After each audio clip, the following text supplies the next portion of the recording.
शौर्य का प्रतिरूप अभिमन्यु। अभिमन्यु अर्जुन का पुत्र था। श्री कृष्ण की बहन सुभद्रा इनकी माता थी। यह बालक बड़ा होनहार था। अपने पिता के सारे गुण इसमें विद्यमान थे। स्वभाव का बड़ा क्रोधी था और डरना तो किसी से इसने जाना ही नहीं था। इसी निर्भयता और क्रोधी स्वभाव के कारण इसका नाम निर्भय मन्यु क्रोधी अर्थात अभिमन्यु पड़ा था। अर्जुन ने धनुर्वेद का सारा ज्ञान इसको दिया था। अन्य अस्त्र शस्त्र चलाना भी इसने सीखा था। पराक्रम में यह किसी वीर से भी कम नहीं था। 16 वर्ष की अवस्था में ही अच्छे अच्छे सेनानियों को चुनौती देने की शक्ति और सामर्थ्य इसमें था। इसकी मुखाकृति और शरीर का टिलडोल भी असाधारण योद्धा का सा था। वृषभ के समान ऊंचे और भरे हुए कंधे थे। उभरा वक्ष स्थल और आंखों में एक जोश था। महाभारत का भीषण संग्राम छिड़ा हुआ था। पितामह धराशायी हो चुके थे। उनके पश्चात गुरु द्रोणाचार्य ने कौरवों का सेनापतित्व संभाला। अर्जुन पूरे पराक्रम के साथ युद्ध कर रहा था। प्रचंड अग्नि के समान वह बाणों की वर्षा करके कौरवों सेना को विचलित कर रहा था। द्रोणाचार्य कितना भी प्रयत्न करके अर्जुन के इस वेग को नहीं रोक पा रहे थे। कभी कभी तो ऐसा लगता था मानो पांडव कौरवों को कुछ ही क्षण में परास्त कर डालेंगे। प्रातःकाल युद्ध प्रारंभ हुआ। श्री कृष्ण अपना पांचजन्य फूंकते उसी क्षण अर्जुन के बाणों से कौरव सेना में हाहाकार मचने लगता है। संध्या तक यह विनाश चलता रहा। दुर्योधन ने इससे चिंतित होकर गुरु द्रोणाचार्य से कहा, हे आचार्य, यदि पांडवों की इस गति को नहीं रोका गया तो कौरव सेना किसी भी क्षण विचलित होकर युद्ध भूमि से भाग खड़ी होगी। अतः कोई ऐसा उपाय करिए जिससे पांडवों की इस बढ़ती शक्ति को रोका जाए और अर्जुन के सारे प्रयत्नों को निष्फल किया जाए। दुर्योधन को इस प्रकार चिंतित देखकर गुरु द्रोणाचार्य ने किसी प्रकार अर्जुन को युद्ध भूमि से हटा देने का उपाय सोचा। दुर्योधन के कहने से संस्पर्शकों ने कुरुक्षेत्र से दूर अर्जुन को युद्ध के लिए चुनौती दी। अर्जुन उनसे लड़ने को चला गया। उसने पीछे से द्रोणाचार्य ने चक्रव्यूह की रचना की और युधिष्ठिर के पास संवाद भिजवाया कि या तो पांडव आकर कौरव सेना के इस चक्रव्यूह को तोड़े, यह अपनी पराजय स्वीकार करें।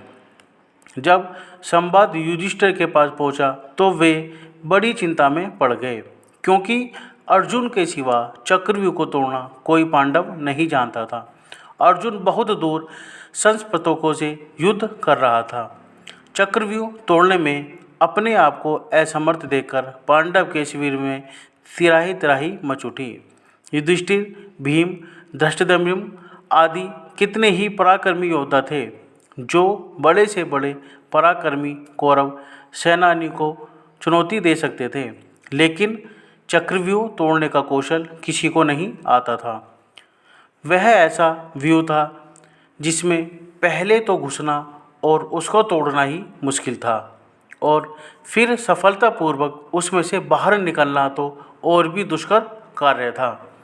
कौरव सेना के सभी प्रमुख महारथी उस चक्रव्यूह के द्वारा ही रक्षा कर रहे थे। जब सभी किंग कर्तव्य विमूढ़ के सभा में बैठे हुए थे और अर्जुन के बिना सिवा इसके कि वे अपनी पराजय स्वीकार कर लें कोई दूसरा उपाय उनको नहीं सूझ पा रहा था, अभिमन्यु वहां आया और सभी को गहन चिंता में डूबा हुआ पाकर युधिष्ठिर से पूछने लगा कि चिंता का कारण क्या है। युधिष्ठिर ने सारी बात बता दी। उसे सुनकर वह वीर बालक अपूर्व साहस के साथ बोला, आर्य, आप इसके लिए चिंता न करें। दुष्ट कौरवों का यह षड्यंत्र किसी प्रकार भी सफल नहीं हो सकेगा। यदि अर्जुन नहीं है तो उनका वीर पुत्र अभिमन्यु तो यहाँ है। आप दुर्योधन की चुनौती स्वीकार कर लीजिए, मैं चक्रव्यूह तोड़ने के लिए जाऊंगा। अभिमन्यु की बात सुनकर सभी को आश्चर्य होने लगा। एक साथ सबकी नीची झुकी हुई गर्दनें ऊपर उठ गईं। फिर भी युधिष्ठिर ने इसे अभिमन्यु की नादानी ही समझा। उन्होंने पूछा, बेटा, तुम्हारे पिता अर्जुन के सिवा इनमें से कोई भी चक्रव्यूह भेदना नहीं जानता, फिर तुम कैसे इसका भेदन कर सकते हो? हाय, अर्जुन होता तो यह अपमान न सहना पड़ता।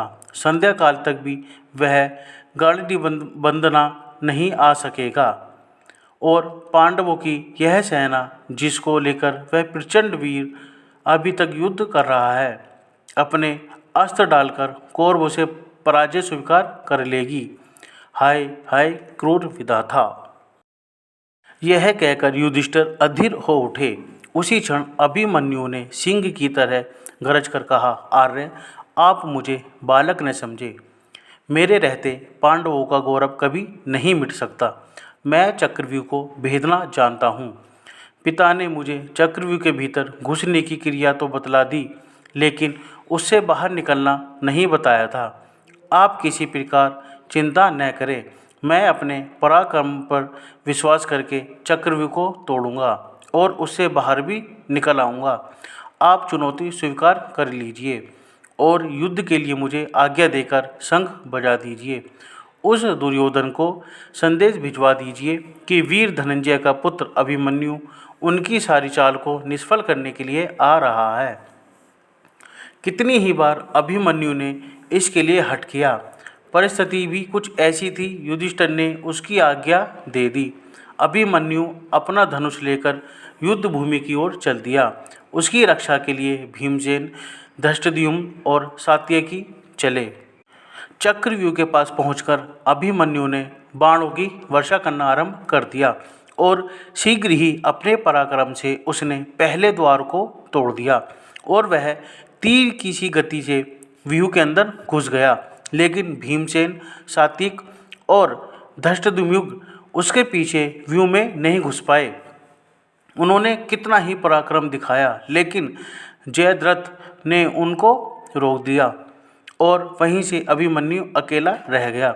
अर्जुन का वह वीर पुत्र अद्भुत योद्धा था। व्यूह के द्वार पर उसे अनेक योद्धाओं से भीषण युद्ध करना पड़ता था, लेकिन उसका पराक्रम प्रचंड अग्नि के समान था। जो कोई उसे के सामने आता तो या तो धराशायी हो जाता था या विचलित होकर भाग जाता था। इस तरह व्यूह के प्रत्येक द्वार को वह तोड़ना चला जा रहा था। कौरवों के महारथियों ने उस वीर बालक को दबाने का कितना ही प्रयत्न किया, लेकिन वे किसी प्रकार भी उसके वश में नहीं कर पाए। उसके तीक्ष्ण बाणों की मार से व्याकुल होकर दुर्योधन ने गुरु द्रोणाचार्य से कहा, हे आचार्य, अर्जुन का यह वीर बालक चारों ओर से विचर रहा है और हम कितना भी प्रयत्न करके इसकी भीषण गति को नहीं रोक पाते हैं। एक के बाद एक सभी द्वार को इसने तोड़ दिया। यह तो अर्जुन के समान ही युद्ध कुशल और पराक्रमी निकला।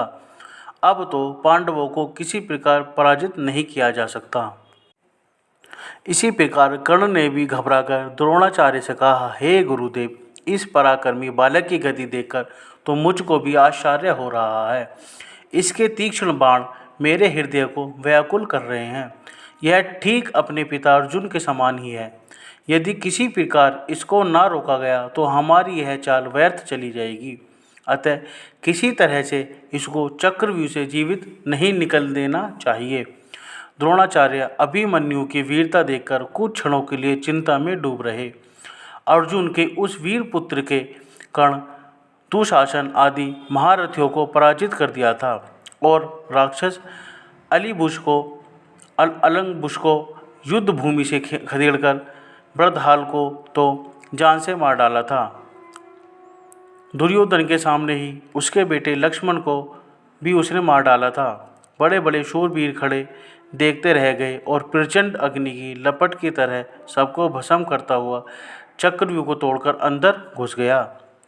जब कौरवों के सारे प्रयत्न निष्फल चले गए तो उन्होंने छल से काम लेने की बात सोची।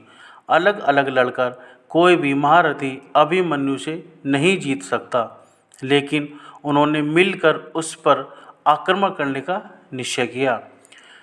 कृपाचार्य, कर्ण, अश्वत्थामा, बृहदल, शकुनी का चचेरा भाई कृतवर्मा और दुर्योधन आदि 6 महारथियों ने उसे घेर लिया और उस पर भीषण आक्रमण कर दिया।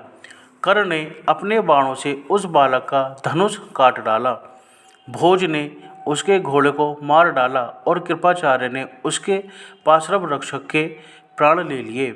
इस तरह अभिमन्यु पूरी तरह निहत्था हो गया, लेकिन फिर भी जो कुछ उसके हाथ में आया उससे ही वह शत्रु को विचलित करने लगा। थोड़ी ही देर में उसके हाथ में एक गदा आई। उसने उससे कितने ही योद्धाओं को मार गिराया। दुशासन का बेटा उसके सामने आया। घोर संग्राम हुआ। अकेला अभिमन्यु 6 के सामने क्या करता। महारथियों ने अपने बाणों से उसके शरीर को छेद दिया। अब वह लड़ते लड़ते थक गया था। इसी समय दुशासन के बेटे ने आकर उसके सिर पर गदा प्रहार किया, जिससे अर्जुन का वह वीरपुत्र उसी क्षण पृथ्वी पर गिर पड़ा और सदा के लिए पृथ्वी से उठ गया। उसके मरते ही कौरवों के दल में हर्षध्वनि उठने लगी। दुर्योधन और उसके सभी साथी इस निहत्थे बालक की मृत्यु पर फूले नहीं समाये। किसी को भी उसकी अन्याय की गई हत्या पर तनिक भी खेद और पश्चाताप नहीं था। जब अभिमन्यु की मृत्यु का समाचार पांडव दल में पहुंचा तो युधिष्ठिर शोक से व्याकुल हो उठे। अर्जुन की अनुपस्थिति में उन्होंने उसके लाल को युद्धभूमि में भेज दिया। अब उनके आने पर वे उसको क्या उत्तर देंगे।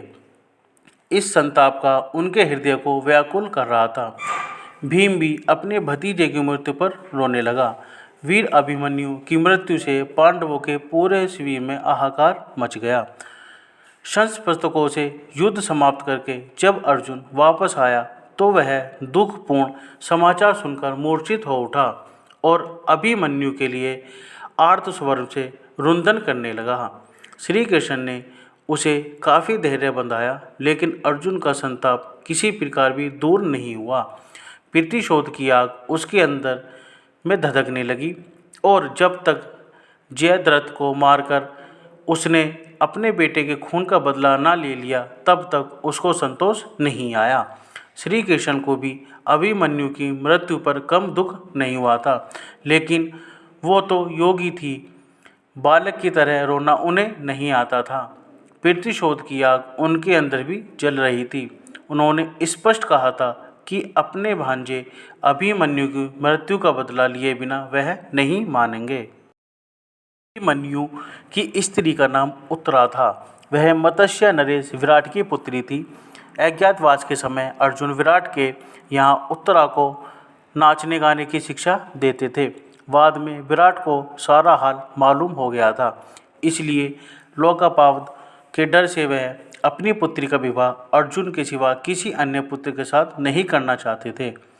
अर्जुन के स्वीकार न करने पर विराट ने उत्तरा का विवाह उसी के पुत्र अभिमन्यु के साथ कर दिया। इन दोनों का विवाह बाल्यावस्था में ही हो गया था। उस युग में बाल विवाह की प्रथा तो इतनी प्रचलित नहीं थी, लेकिन विवाह के पीछे राजनीतिक कारण निहित था। पांडवों के इस पश्चाताप मत्स्य नरेश से हर प्रकार की सहायता मिल सकती थी। अपने पति की मृत्यु पर उत्तरा शोक से पागल हो उठी थी।